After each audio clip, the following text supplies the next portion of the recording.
నా daily updates కోసం subscribe చేసుకోవడం మర్చిపో. గుడిలో దేవతని బట్టి కానీ దేవుణ్ణి బట్టి కానీ ఆ దేవాలయానికి కానీ గుడికి కానీ పేరు అనేది వస్తుంది.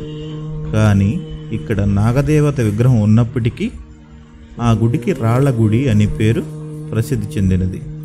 పశ్చిమ గోదావరి జిల్లా చింతలపూడి పట్టణానికి అతి సమీపంలో ఈ గుడి ఉన్నది. చింతలపూడి నాగిరెడ్డిగూడెం మార్గమధ్యంలో కల ఈ గుడి ఒకప్పుడు అటవీ ప్రాంతంతో కూడి ఉండేది.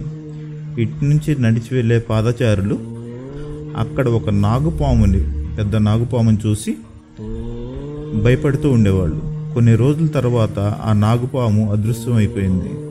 తర్వాత జనాలు అక్కడ దేవత అని చెప్పేసి నమ్మి అక్కడ ఒక రాయి విసిరి గమ్యస్థానం చేరుకునేవాళ్ళు.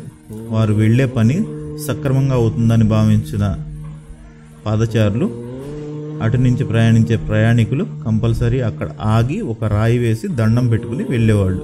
మరియు అక్కడ కోరిన కోరికలు తీరుతున్నాయని చెప్పేసి ఒక చిన్న దేవాలయాన్ని ఏర్పాటు చేసినారు. తరతరాలను చూస్తున్న ఆచారం ప్రకారం ఇక్కడ మొక్కులు తీర్చుకుంటూ వస్తున్నారు. ఈ రాళ్లగుడిగా ప్రసిద్ధి చెందిన ఈ నాగదేవత విగ్రహానికి సుబ్రహ్మణ్య షష్ఠి రోజు పూజలు ఘనంగా నిర్వహిస్తారు. ఇటు నుంచి ప్రయాణించే ప్రయాణికులకి తమ కోరిన కోరికలు తీరుతాయని చెప్పి ఇక్కడ ఆగి నమస్కరించి మరియు వెళ్తుంటారు.